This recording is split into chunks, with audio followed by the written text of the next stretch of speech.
Social democratic party of India സംസ്ഥാന president Muvattupuzha Ashraf മൗലവി നയിക്കുന്ന രാജ്യത്തിന്റെ വീണ്ടെടുപ്പിന് എന്ന പരിപാടിയുടെ മുന്നോടിയായിട്ട് social democratic party of India Kalamassery മണ്ഡലം കമ്മിറ്റി സംഘടിപ്പിച്ചിട്ടുള്ള വാഹന പ്രചരണ ജാഥയുടെ സമാപന വേദി അധ്യക്ഷൻ PM ഷംസുദ്ദീൻ, ഒരുപാട് സാമ്പ്രദായിക രാഷ്ട്രീയ പാർട്ടികൾ, മുഖ്യധാര രാഷ്ട്രീയ പാർട്ടികൾ അവരുടെ പ്രവർത്തന മേഖല എന്താണെന്നും അവരുടെ ഉത്തരവാദിത്വം എന്താണെന്നും എന്ന് വിസ്മരിച്ചു തുടങ്ങിയ കാലഘട്ടത്തിലാണ് എന്തുകൊണ്ട് നമ്മൾ വേറൊരു രാഷ്ട്രീയ പ്രസ്ഥാനത്തെ കുറിച്ച് ചിന്തിക്കണം എന്ന ആശയം ജനങ്ങളുടെ മനസ്സിലേക്ക് വരുന്നത്. അത് തന്നെയാണ് സോഷ്യൽ ഡെമോക്രാറ്റിക് പാർട്ടി ഓഫ് ഇന്ത്യയുടെ തുടക്കത്തിലേക്ക് നയിച്ച കാരണം. നമുക്കറിയാവുന്നതാണ്, ഇവിടെ 7 പതിറ്റാണ്ടിലധികം ഭരണം നടത്തിയ, 7 പതിറ്റാണ്ടോളം കാലം ഭരണം നടത്തിയ രാഷ്ട്രീയ പ്രസ്ഥാനങ്ങൾക്ക് എവിടെയാണ് പിഴച്ചതെന്നും എന്തുകൊണ്ടാണ് അവർക്ക് ഒരു വിലയുമില്ലാതായി ദൈനംദിനം അവരുടെ ആ ഒരു അന്തസ് കുറഞ്ഞുകൊണ്ടു പോകുന്നതെന്നും നമുക്ക് നല്ല രീതിയിൽ അറിയാവുന്ന കാര്യമാണ്. നിലപാടില്ലായ്മ എന്ന വാസ്തവം തന്നെയാണ് അതിന്റെ ഉത്തരം. നിലപാടാണ് രാഷ്ട്രീയ പ്രസ്ഥാനങ്ങൾക്ക് അടിസ്ഥാനമായിട്ട് ആവശ്യമുള്ള ഒരു കാര്യം. കാരണം അവരാണ് ഭരണ സംവിധാനങ്ങളെ ഏത് രീതിയിൽ മുന്നോട്ട് കൊണ്ടുപോകണം എന്ന കാര്യങ്ങളെ കുറിച്ച് പ്രവർത്തന മേഖലയിൽ കർമ്മനിരതരായിട്ടുള്ളവർ. അവിടെയാണ് നമ്മൾ ഉണർന്ന് പ്രവർത്തിക്കേണ്ടതെന്നതാണ് നമ്മൾ ഓരോരുത്തരും നിർവഹിക്കേണ്ട പ്രധാന കർത്തവ്യം. എവിടെ അവർക്ക് പിഴക്കുന്നുവോ, എവിടെ അവർ ഉത്തരവാദിത്വത്തെ കുറിച്ച് ബോധ്യവാന്മാരല്ലാതായി മാറുന്നുവോ, അവിടെ ആ ഒരു അനീതി ബാധിക്കുന്നത് ആ രാഷ്ട്രീയ പാർട്ടികളുടെ തലവന്മാരെയോ അതിൽ അധികാരവർഗത്തിലിരിക്കുന്ന ഉന്നതന്മാരെയോ മാത്രമല്ല, ഇത് ശരിക്കും ബാധിക്കുന്നത് സാധാരണക്കാരായ ജനങ്ങളെയാണ്. ഇന്ത്യ ആരുടെയും ഒരു തറവാട് സ്വത്തല്ല, ഏതെങ്കിലും ഒരു മതവിഭാഗത്തിന് തീരെഴുതി കൊടുക്കേണ്ട വസ്തുവുമല്ല. ഇന്ത്യ നമുക്കറിയാവുന്നതുപോലെ ജനാധിപത്യ, പരമാധികാര, മതേതരത്വ, സോഷ്യലിസ്റ്റ് റിപ്പബ്ലിക്കാണ്, സ്ഥിതിസമത്വമാണ് ഇത് ഉന്നയിക്കുന്നതെങ്കിൽ, അത് ഉറപ്പാക്കുന്ന ഭരണഘടനയാണ് നമുക്കുള്ളതെങ്കിൽ, അത് നിലനിർത്തേണ്ട ഉത്തരവാദിത്വം ഇതിന്റെ പൗരന്മാർ എന്ന നിലയിൽ നമുക്ക് ഓരോരുത്തർക്കും ഉണ്ട് എന്ന വാസ്തവം നമ്മൾ വിസ്മരിക്കരുത്. എവിടെ നമ്മൾ അതിൽ നിന്ന് ചാഞ്ചാടുന്നുവോ, എവിടെ നമ്മുടെ ഉത്തരവാദിത്വത്തെക്കുറിച്ച് ഒരു ബോധ്യമില്ലാത്തവരായി മാറുന്നുവോ, അത് ചൂഷണം ചെയ്ത് മുന്നോട്ട് പോകുവാൻ ഒരുപാട് രാഷ്ട്രീയ പ്രസ്ഥാനങ്ങൾ പ്രവർത്തിക്കുന്ന ഒരു കാലഘട്ടത്തിലാണ് നമ്മളുള്ളത്. ഉണർന്ന് പ്രവർത്തിക്കണം പ്രിയമുള്ളവരെ. എന്റെ ശബ്ദം ശ്രവിക്കുന്ന നിങ്ങൾ ഓരോരുത്തരോടും എനിക്ക് പറയുവാനുള്ളത്, ഇന്നത്തെ രാഷ്ട്രീയ സാഹചര്യത്തിൽ ഉണ്ടായിക്കൊണ്ടിരിക്കുന്ന എല്ലാ ചരടുവലികളെ കുറിച്ചും, മാറ്റങ്ങളെ കുറിച്ചും, ചാഞ്ചാട്ടങ്ങളെ കുറിച്ചും, ചേരുമാറ്റങ്ങളെ കുറിച്ചും നമ്മൾ കണ്ടുബോധ്യപ്പെട്ടവരാണ്. എന്നിട്ടും വീണ്ടും എന്ത് നിസ്സഹായാവസ്ഥയുടെ പുറത്താണ് നമ്മൾ വീണ്ടും ആ രാഷ്ട്രീയ പാർട്ടികളെ തന്നെ പിന്താങ്ങുവാൻ തീരുമാനിക്കുന്നത്. അത് ഞാൻ എന്റെ മാതാപിതാക്കളിൽ നിന്നും വന്നു കിട്ടിയ പാർട്ടി അല്ലെങ്കിൽ പാരമ്പര്യമായിട്ട് ഞങ്ങൾ തുടർന്നു പോകുന്ന പാർട്ടി എന്നുള്ളൊരു വിശ്വാസത്തിലാണെങ്കിൽ തെറ്റി. എന്ന കാലത്തിന് നിങ്ങൾക്ക് ബോധ്യപ്പെടുത്തി തരുവാൻ സാധിച്ചുവോ നിങ്ങളുടെ പരമ്പരാഗത രാഷ്ട്രീയ പാർട്ടികൾ ചെയ്യുന്നത് തെറ്റാണെന്ന്, വീണ്ടും ആ തെറ്റിനെ അനുകൂലിക്കുന്നതാണ് ഏറ്റവും വലിയ തെറ്റ്. കാലഘട്ടത്തിന്റെ മാറ്റങ്ങൾക്കനുസൃതമായിക്കൊണ്ട് കാര്യങ്ങൾ ഉൾക്കൊള്ളുവാൻ പ്രാപ്തരാണ് നമ്മൾ ഓരോരുത്തരും. അവിടെ അന്ധന്മാരായി അഭിനയിക്കുകയല്ല നമ്മൾ ചെയ്യേണ്ടത്. അന്ധത അകറ്റുന്ന വിധത്തിൽ, നമ്മുടെ അറിവുകളെ ബോധ്യപ്പെടുത്തി കൊടുക്കുന്ന വിധത്തിൽ കാര്യങ്ങൾ ഉൾക്കൊണ്ടുകൊണ്ട് പ്രവർത്തന മേഖലയിൽ സുസജ്ജരാവുകയാണ് നമ്മൾ ഓരോരുത്തരും ചെയ്യേണ്ടത്. കാരണം ഇത് ഒരു വ്യക്തിക്ക് വേണ്ടിയിട്ടുള്ള പോരാട്ടമല്ല നമ്മൾ ഇറങ്ങിത്തിരിച്ചിട്ടുള്ളത്, നമ്മുടെ രാഷ്ട്രത്തിന്റെ വീണ്ടെടുപ്പാണ്. എങ്ങനെയുള്ള രാഷ്ട്രത്തിന്റെ വീണ്ടെടുപ്പ്? ജനാധിപത്യ രാഷ്ട്രത്തിന്റെ വീണ്ടെടുപ്പ്.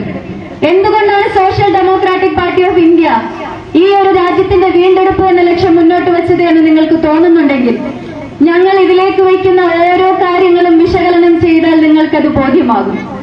ആദ്യം തന്നെ social democratic party of India ആവശ്യപ്പെടുന്നത് ഭരണഘടനയെ സംരക്ഷിക്കുക എന്നുള്ളതാണ്. തോന്നുന്നുണ്ടോ എന്താണത് സംരക്ഷിക്കപ്പെടേണ്ടതെന്ന്? അതിലെ ഓരോ വാക്യങ്ങളും ഓരോ വസ്തുതകളും നമ്മൾ സംരക്ഷിക്കപ്പെടേണ്ടതാണ്.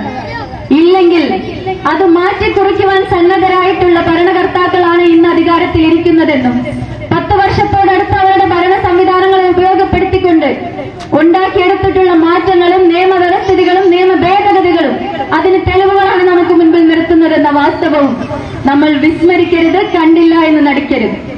ഭരണഘടന അത് ഉണ്ടാക്കിയെടുത്തതാണ്. ഒരിക്കലും ആരും സൗജന്യമായിട്ട് നമുക്ക് തീരെഴുതി തന്നതല്ലാതെ ഭരണഘടനാ ശില്പികൾ 3 വർഷത്തോളം കാലമെടുത്തുകൊണ്ട് ഒരുപാട് കഠിനാധ്വാനം നടത്തി പല രാഷ്ട്രങ്ങളുടെയും ഭരണ സംവിധാനങ്ങളെ കുറിച്ച് പഠിച്ച് ഏറ്റവും നല്ലതിനെ മാത്രം ഉൾക്കൊണ്ടുകൊണ്ട് ലോകത്തിലെ തന്നെ എഴുതപ്പെട്ട ബൃഹത്തായ ഭരണഘടനയായ ഇന്ത്യയുടെ ഭരണഘടന രൂപപ്പെടുത്തിയെടുത്തത് ഇന്ത്യയെ ഒരു ജനാധിപത്യ രാഷ്ട്രമാക്കി നിലനിർത്തണമെന്ന ആഗ്രഹം കൊണ്ട് തന്നെയാണ്. ആ ഒരു ആഗ്രഹത്താൽ അവർ രൂപപ്പെടുത്തിയെടുത്ത സമയത്ത് പോലും നേരിട്ട വെല്ലുവിളികളെ തരണം ചെയ്യുവാനുള്ള ശക്തി ഭരണഘടനാ ശില്പികൾക്കും നമ്മുടെ രാഷ്ട്രീയ നേതൃത്വങ്ങൾക്കും അക്കാലഘട്ടത്തിൽ ഉണ്ടായിരുന്നതാണ്. എവിടെയാണ് അത് നഷ്ടപ്പെട്ടതെന്നത് നമ്മൾ പഠിച്ചെടുക്കേണ്ട കാര്യമാണ്. നമ്മുടെ പൂർവികർ പ്രവർത്തിക്കുന്ന സാഹചര്യങ്ങളിൽ അന്ന് നിലനിന്നിരുന്ന രാഷ്ട്രീയ പ്രസ്ഥാനങ്ങൾ എടുത്തിരുന്ന നിലപാടുകൾ ശക്തമായിരുന്നു, നീതിയുടേതായിരുന്നു, നേരിന്റേതായിരുന്നു. പിന്നീട് അതെങ്ങനെ അനീതിയുടെയും ചൂഷണത്തിന്റെയും എല്ലാം പ്രതീകമായി മാറി എന്ന് നമ്മൾ ചിന്തിക്കേണ്ടതാണ്. കാരണം ഇന്ന് അനീതിയുടെ എല്ലാ സ്പഷ്ടമായ തെളിവുകളും നമുക്ക് മുൻപിൽ അവർ ചൂണ്ടിക്കാണിച്ചുകൊണ്ടിരിക്കുകയാണ്. ഓരോ ദിവസവും ഭരണ സംവിധാനം എങ്ങനെ മതേതരത്വം നിലനിർത്തിക്കൊണ്ട് എല്ലാവർക്കും അവസര സമത്വം ഉറപ്പാക്കിക്കൊണ്ട് ജനാധിപത്യ വ്യവസ്ഥിതിയിൽ നീങ്ങണമെന്ന് എഴുതപ്പെട്ട ഭരണഘടന അത് തിരുത്തുവാൻ ശ്രമിക്കുന്ന എല്ലാ പ്രവർത്തനങ്ങളെയും നമ്മൾ തടയേണ്ടത് അത്യാവശ്യമാണ്. കാരണം അത് നമ്മളെ ഏൽപ്പിച്ചു പോയ പൂർവികർ സ്വപ്നം കണ്ട ആ ഒരു ക്ഷേമ രാഷ്ട്രം അത് ഇതുവരെ സാധ്യമാക്കുവാൻ നമ്മുടെ രാജ്യത്തിന് സാധിച്ചിട്ടില്ല എന്നുള്ള വാസ്തവം നമ്മൾ വിസ്മരിക്കരുത്. വെറുമൊരു ജനാധിപത്യ രാഷ്ട്രമായിട്ടല്ല നമ്മുടെ ഇന്ത്യയെ രൂപപ്പെടുത്തിയെടുത്തത്. മഹാത്മാഗാന്ധി സ്വപ്നം കണ്ട ഗ്രാമസ്വരാജ് എന്ന ഒരു വ്യവസ്ഥിതിയിലേക്ക് നീങ്ങിയാൽ മാത്രമേ നമുക്ക് നമ്മുടെ രാജ്യത്തെ ക്ഷേമരാഷ്ട്രമാക്കി ഉയർത്തുവാൻ സാധിക്കുകയുള്ളൂ. അദ്ദേഹം പറഞ്ഞതുപോലെ തന്നെ നമ്മുടെ രാജ്യത്തെ ഏറ്റവും സാധാരണക്കാരനായ ഒരു വ്യക്തിക്ക് എന്ത് ഗുണമാണ് നമ്മൾ പാർലമെന്റിൽ ചർച്ച ചെയ്ത് രൂപപ്പെടുത്തിയെടുക്കുന്ന നിയമം കൊണ്ടുവരിക എന്നത് പഠിച്ച് വ്യക്തമായ നിലപാടുകൾ എടുത്തതിന് ശേഷം മാത്രമേ അത് നിലവിൽ വരുത്താവൂ എന്ന കാര്യം നമ്മൾ വിസ്മരിക്കരുത്. ഇന്ന് നമുക്കറിയാം, അതേ ഭരണഘടന നിഷ്കർഷിച്ച പാർലമെന്റിൽ എന്താണ് സംഭവിക്കുന്നത്. മോദിയുടെ 2ാമത്തെ തുടർ ഭരണത്തോടുകൂടി ഭരണഘടനയെ തന്നെ നോക്കുകുത്തിയാക്കിക്കൊണ്ടാണ് പ്രവർത്തനങ്ങൾ മുന്നോട്ട് പോകുന്നത്.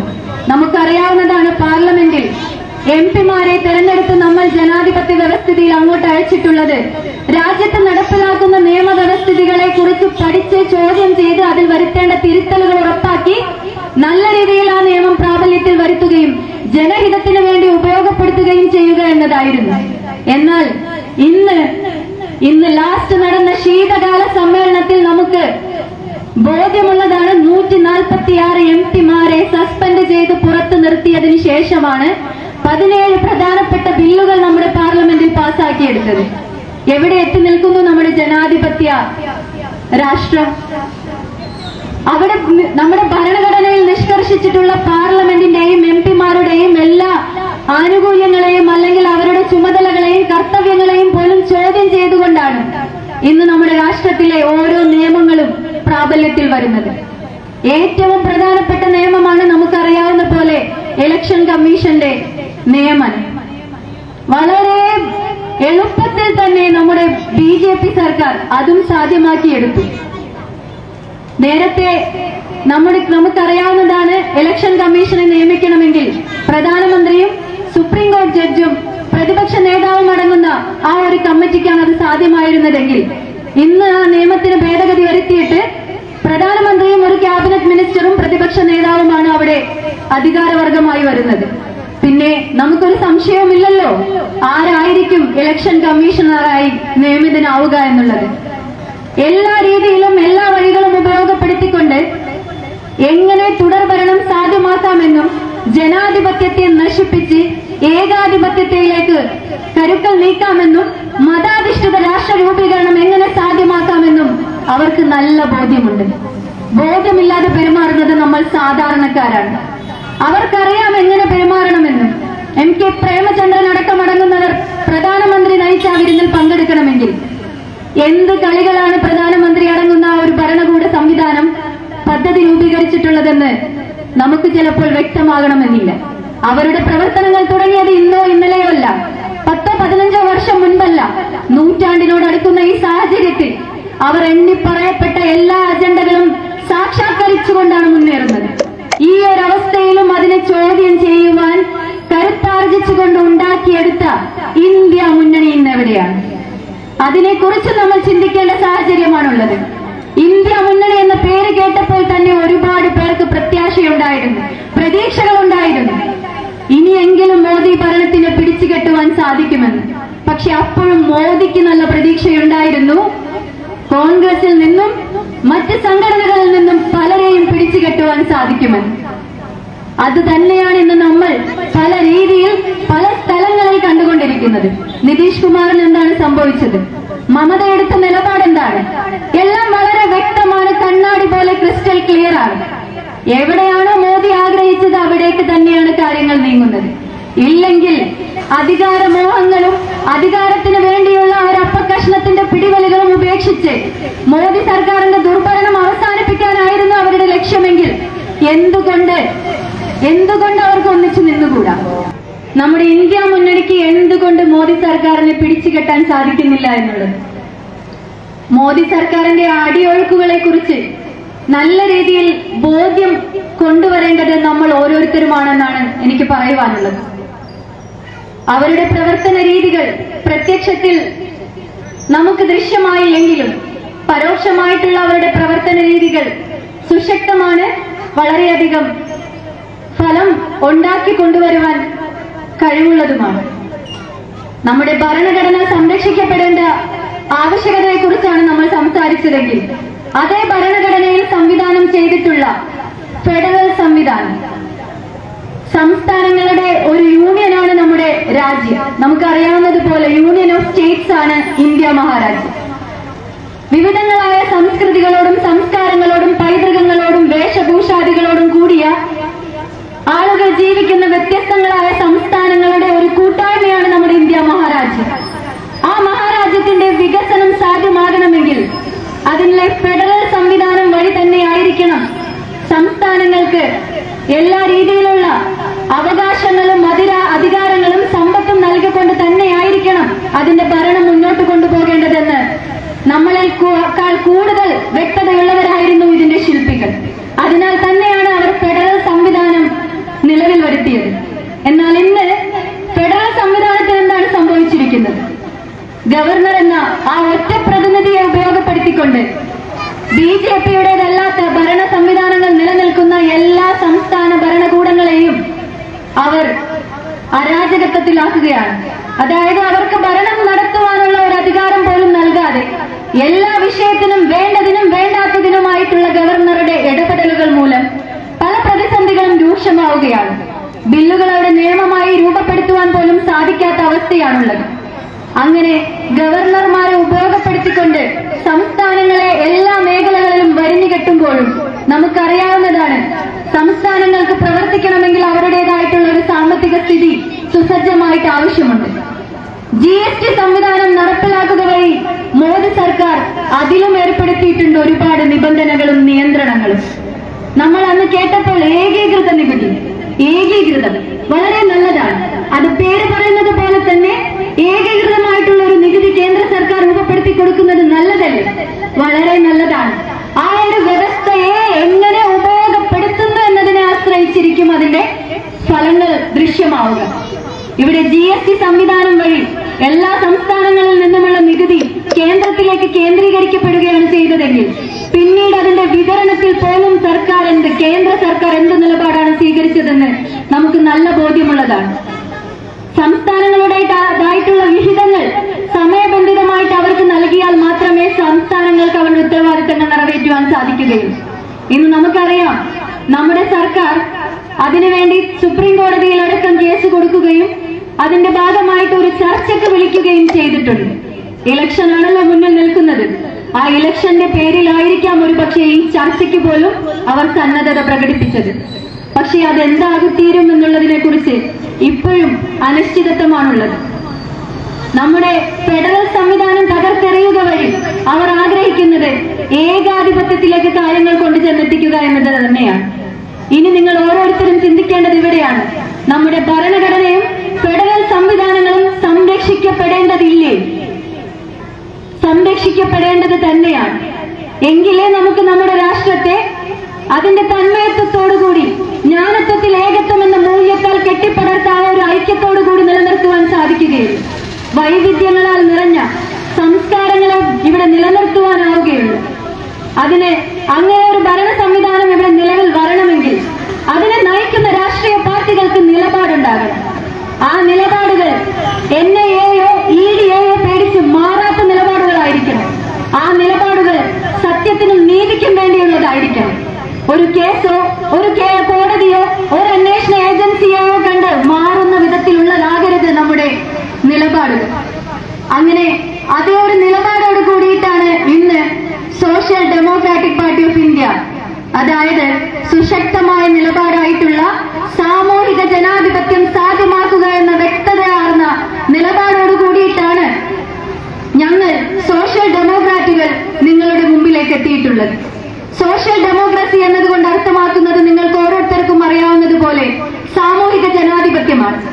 സാമൂഹിക ജനാധിപത്യമാണ് നമ്മുടെ ഭരണഘടനാ ശില്പികൾ ആഗ്രഹിച്ചതും നടപ്പിൽ കൊണ്ടുവരുവാൻ ശ്രമിച്ചതും അതിനാവശ്യമായിട്ടുള്ള എല്ലാ സംവിധാനങ്ങളും ഉരുത്തിരിച്ചെടുത്തതും. എന്നാൽ അത് പ്രയോഗത്തിൽ വരുത്തുന്ന കാര്യത്തിൽ നമ്മൾ അശ്രദ്ധാലുക്കളായി.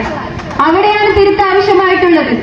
ഇന്ന് social democratic party of India നിങ്ങൾ ഓരോരുത്തരോടും ആവശ്യപ്പെടുന്നത് ആ ഉത്തരവാദിത്വം നിറവേറ്റാൻ ഞങ്ങൾ തയ്യാറാണെന്നും നമ്മൾ ഒന്നിച്ചു നിന്ന് നമുക്ക് ആ ഉത്തരവാദിത്വം ഇവിടെ നിറവേറ്റുവാൻ സാധിക്കുമെന്നുള്ളതാണ്.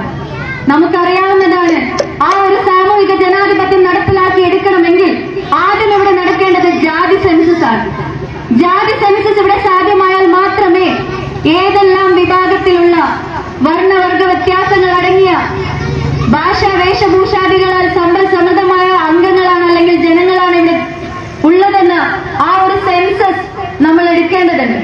കാരണം ഓരോ സമുദായങ്ങളെയും ഓരോ ജാതി വിഭാഗങ്ങളെയും വർഗങ്ങളെയും പ്രതിനിധീകരിക്കാൻ ഏറ്റവും അർഹരായിട്ടുള്ളത് ആ ഒരു വിഭാഗത്തിൽ നിന്ന് വരുന്ന പ്രതിനിധി തന്നെയാണ്.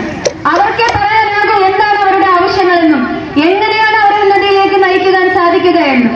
വെറും ഒരു സംവരണം എന്ന പേര് നൽകിയത് കൊണ്ടായില്ല. ആ വിഭാഗത്തിൽ നിന്നും പ്രാതിനിധ്യം ഉറപ്പാക്കുക എന്ന ആളുകളെ വിദ്യാസമ്പന്നരാണ് ഉദ്ദേശിക്കുന്നത് എന്നും സാധുക എന്നുള്ളതാണ്. ആ ഹിന്ദുത്വവാദികളായിട്ടുള്ള BJP സർക്കാർ ആഗ്രഹിക്കുന്നതും അത് തന്നെയാണ്. ഇല്ലെങ്കിൽ ഒരിക്കലും അവർ മുന്നോക്ക വിഭാഗത്തിലെ പിന്നോക്കക്കാർക്ക് സംവരണം നടപ്പിലാക്കുമായിരുന്നില്ല.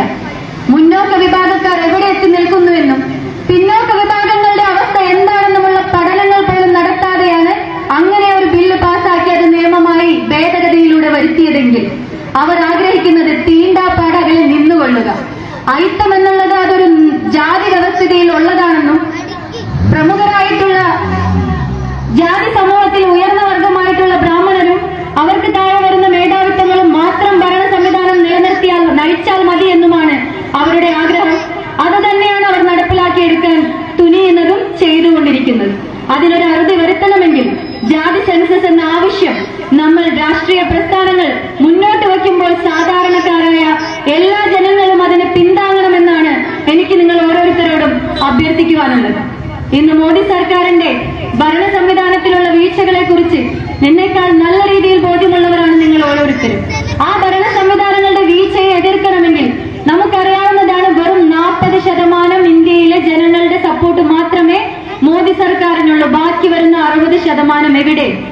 ബാക്കി വരുന്ന 60% എങ്ങനെ ഭിന്നിപ്പിച്ച് നിർത്തണമെന്നും വിദ്വേഷവും പകയും നിറച്ച് അവരെ എങ്ങനെ ഒരിക്കലും ഒരുമിപ്പിക്കാത്ത വിധത്തിൽ അന്യരാക്കി തീർക്കണമെന്നുമുള്ളതിൽ ഗവേഷണം നടത്തി ബിരുദാനന്തര ബിരുദം നേടിയവരാണ് നമ്മുടെ BJP സർക്കാർ എന്ന വാസ്തവം നമ്മൾ മറക്കരുത്. ആ 60% ഒരുമിച്ച് ചേർക്കുവാനും അവരെ അണിനിരത്തുവാനും നിലപാടോടുകൂടിയ രാഷ്ട്രീയ പ്രസ്ഥാനമാണ് social democratic party of India എന്നാണ് എനിക്ക് നിങ്ങൾ ഓരോരുത്തരോടും പറയുവാനുള്ളതും. അതിന്റെ ശക്തി വർദ്ധിപ്പിക്കുന്നതിന് നിങ്ങൾ ഓരോരുത്തരും ഇതിന്റെ അണികളാവണമെന്നുള്ള ഒരു അഭ്യർത്ഥന കൂടിയാണ് എനിക്ക് മുന്നോട്ട് വയ്ക്കുവാനുള്ളത്. നമുക്കറിയാവുന്നതാണ്, നമ്മുടെ മോദി പ്രധാനമന്ത്രി തൃശ്ശൂരിൽ വരികയുണ്ടായി എന്നുള്ളത്. അവിടെ വന്ന് അദ്ദേഹം പറഞ്ഞു, മോദിക്ക് ഗ്യാരണ്ടി.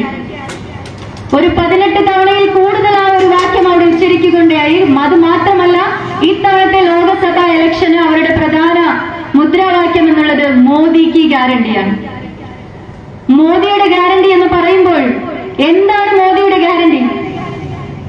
തൊഴിലില്ലായ്മയാണ് മോദിയുടെ ഗ്യാരണ്ടി. തീർച്ചയായിട്ടും അവർ പറഞ്ഞ വാക്കാണ് 1 വർഷം 2 കോടി യുവജനങ്ങൾക്ക് ജോലി നൽകുമെന്നുള്ളത്. എന്നാൽ ഇന്ന് പുതിയതായിട്ട് ജോലി നൽകുന്നത് പോട്ടെ, പണ്ടുണ്ടായിരുന്ന ജോലി പോലും നഷ്ടമായ അവസ്ഥയിലാണുള്ളത്. നമുക്കറിയാം ഡിമോണിറ്റൈസേഷനെ കുറിച്ചിട്ട്. നോട്ട് നിരോധനം എന്ന ആ ഒരു ഒറ്റ സംവിധാനം നിലവിൽ വന്നതോട് കൂടിയിട്ട് എത്ര കണ്ട് നമ്മുടെ സാമ്പത്തിക വ്യവസ്ഥ തകർന്നുവെന്നും എത്ര കണ്ട് വ്യവസായ സ്ഥാപനങ്ങൾ അടച്ചുപൂട്ടേണ്ടി വന്നുവെന്നും കൂടാതെ രാജ്യം ഓരോ പ്രതിസന്ധികൾ അഭിമുഖീകരിക്കുമ്പോഴും അർഹമായ, നമ്മൾ അനുഭവിച്ചതാണ് പ്രളയം, ആ ഒരു സാഹചര്യത്തിൽ പോലും അർഹമായ ഒരു ഫണ്ട് അനുവദിക്കാതെ നമ്മളെ കൂടുതൽ ദുരിതത്തിലേക്ക് അയക്കുകയാണ് മോദി സർക്കാർ ചെയ്തത്. അപ്പൊ ഇങ്ങനെയുള്ള കാര്യങ്ങളെല്ലാം ചെയ്തു കൂട്ടുക വഴി മോദി നൽകുന്ന ഗ്യാരണ്ടി എന്താണ്? മോദി നൽകുന്ന ഗ്യാരണ്ടി വേറെ ഒന്നുമല്ല, ദാരിദ്ര്യം അത് ഗ്യാരണ്ടിയാണ്, തൊഴിലില്ലായ്മ അത് ഗ്യാരണ്ടിയാണ്, കർഷകർ ഇന്ന് നേരിട്ട് കൊണ്ടിരിക്കുന്ന എല്ലാ ബാരിക്കേഡുകളും അതിന്റെ ഗ്യാരണ്ടിയാണ്, അവർക്ക് മുൻപിൽ നിരന്നിട്ടുള്ള എല്ലാ കമ്പിവേലികളും കിടങ്ങുകളും അതിന്റെ ഗ്യാരണ്ടിയാണ്. ആരെയാണ് മോദി സർക്കാർ പേടിക്കുന്നത്? രാജ്യത്തിന്റെ പൗരന്മാരെ തന്നെയാണ് അദ്ദേഹം പേടിക്കുന്നത്. പൗരനെ തന്നെ അന്യനാക്കിക്കൊണ്ട് എന്ത് ഭരണമാണ് അവരിവിടെ കാഴ്ചവെക്കാൻ ആഗ്രഹിക്കുന്നത്? അത് വളരെ വ്യക്തതയുള്ളതാണ്. ഹിന്ദുത്വ രാഷ്ട്ര രൂപീകരണം വഴി അവർ കൊണ്ടുവരാൻ ആഗ്രഹിക്കുന്നത് സനാതന ധർമ്മം എന്നുള്ളത് തന്നെയാണ്. അങ്ങനെ നമ്മുടെ രാജ്യത്ത് സനാതന ധർമ്മം നടപ്പിലാക്കി എടുക്കുമെന്നവർ പറയുമ്പോഴെല്ലാം നമുക്ക് ആശങ്കയുണ്ടായിരുന്നു, സാധിക്കുമോ? ഇന്ന് നമുക്ക് ഒരാശങ്കയുമില്ല, സാധ്യമാണ് അവർക്ക്.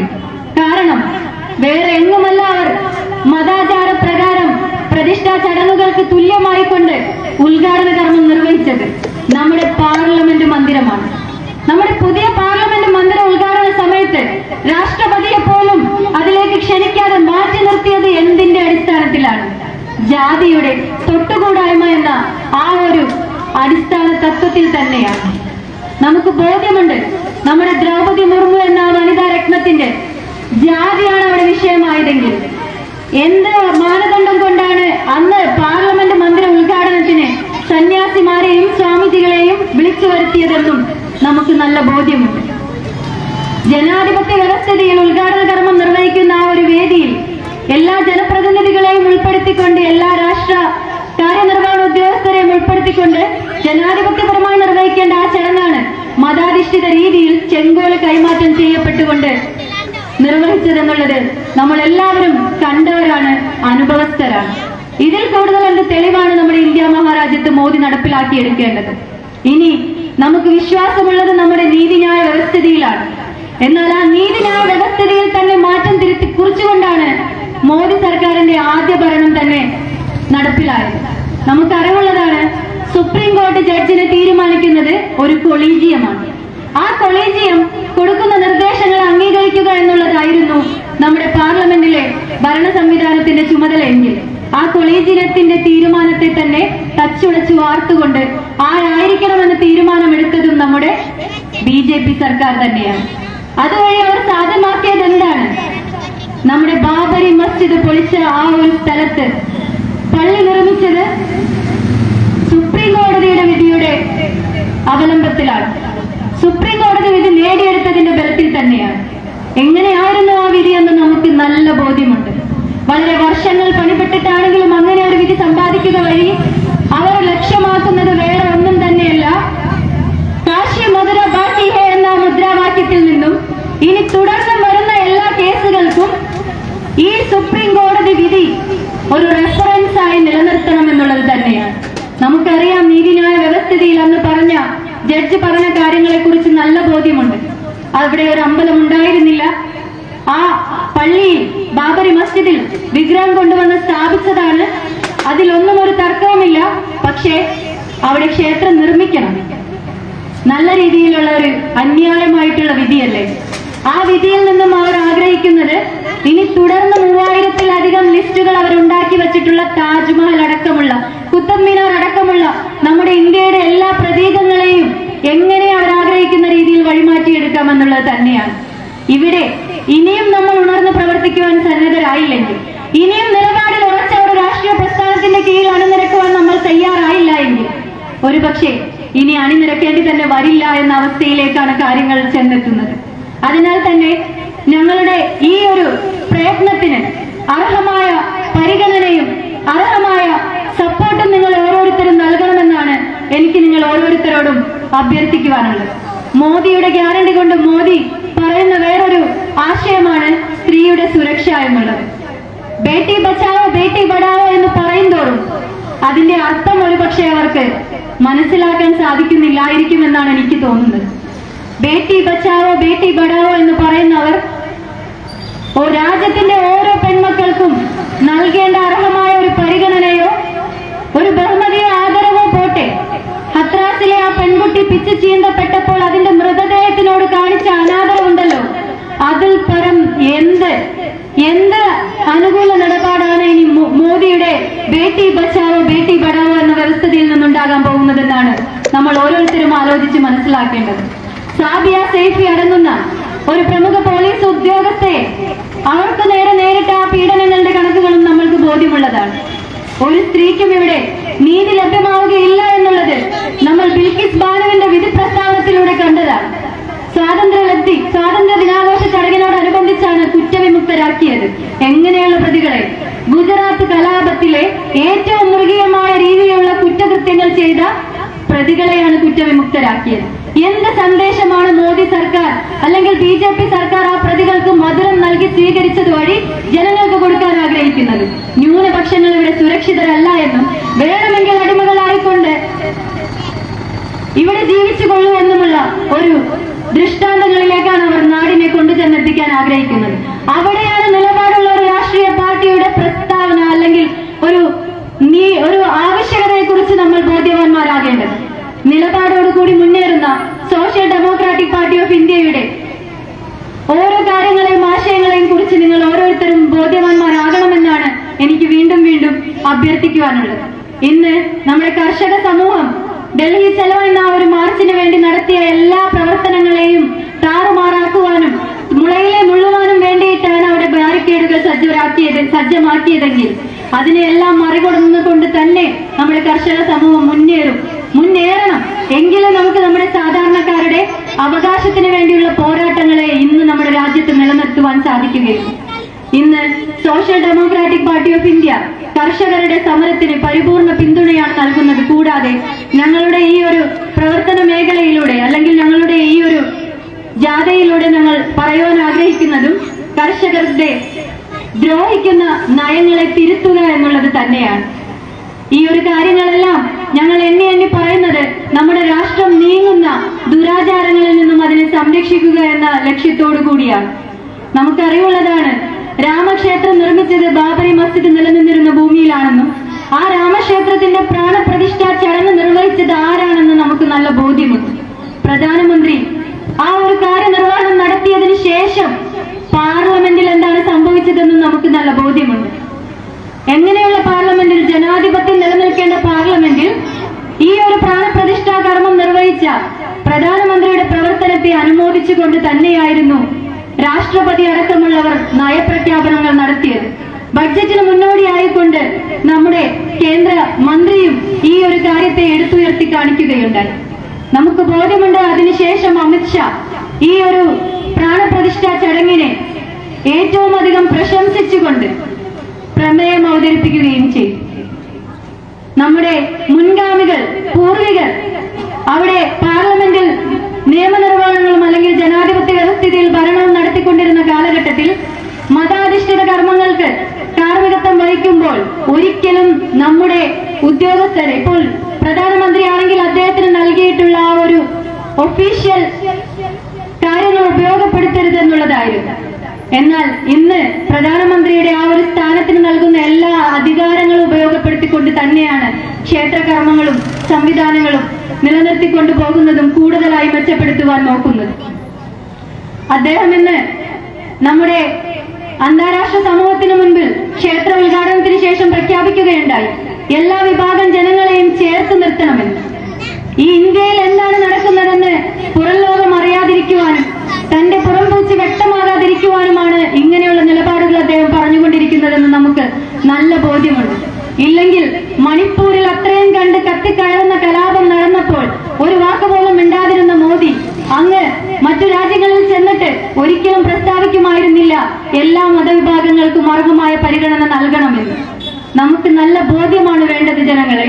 പ്രിയമുള്ളവരെ, നമ്മൾ കൂടുതൽ വ്യക്തതയോടുകൂടി പ്രവർത്തിക്കുവാൻ സന്നദ്ധരാകണമെന്നുള്ളതാണ്. അതിനാൽ പരമ്പരാഗതമായി നമുക്ക് വന്നു കിട്ടിയത് ഏത് രാഷ്ട്രീയ പ്രസ്ഥാനവും ആയിക്കൊള്ളട്ടെ, അതിന്റെ നിലപാടുകളെ കുറിച്ച് പരിശോധിക്കണം, പഠിക്കണം. അവർ ഏത് രീതിയിലാണ് കാര്യങ്ങൾ നടപ്പിലാക്കിയെടുക്കുന്നതെന്ന് തെളിവുകൾ സഹിതം നിങ്ങൾക്ക് ബോധ്യമാകണം കാര്യങ്ങൾ. എങ്കിലേ നമ്മുടെ രാജ്യത്തിന്റെ വീണ്ടെടുപ്പ് നമുക്ക് സാധ്യമാവുകയുള്ളൂ. രാജ്യത്തിന്റെ വീണ്ടെടുപ്പ് സാധ്യമാകണമെങ്കിൽ വീണ്ടും വീണ്ടും ഞാൻ ആവർത്തിച്ച് പറയുന്നു, നിലപാടിൽ ഉറച്ച ഒരു രാഷ്ട്രീയ പ്രസ്ഥാനത്തിന്റെ കീഴിൽ നമ്മൾ അണിനിരക്കുകയാണ് വേണ്ടത്. ആയതിനാൽ നമ്മുടെ സോഷ്യൽ ഡെമോക്രസി നടപ്പിലാക്കിയെടുക്കുവാൻ നിങ്ങൾ ഓരോരുത്തരും പരിപൂർണ പിന്തുണ ഞങ്ങളുടെ നേതൃത്വങ്ങൾക്ക് നൽകണമെന്നും ഞങ്ങളുടെ സംസ്ഥാന പ്രസിഡന്റ് മൂവാറ്റുപുഴ അഷ്റഫ് മൗലവി നടത്തുന്ന ഈ ജനമുന്നേറ്റ യാത്രയ്ക്ക് പരിപൂർണ പിന്തുണ നിങ്ങൾ ഓരോരുത്തരും ഉറപ്പാക്കണമെന്നും വീണ്ടും അഭ്യർത്ഥിച്ചുകൊണ്ട് ഈ ഒരു ജനമുന്നേറ്റ യാത്രയ്ക്ക് മുന്നോടിയായുള്ള വാഹന പ്രചരണ ജാഥയുടെ സമാപന സമ്മേളനം ഉദ്ഘാടനം നിർവഹിച്ചതായി പ്രഖ്യാപിച്ചുകൊണ്ട് നിർത്തുന്നു. ജയ് ഹിന്ദ്, ജയ് SDPI.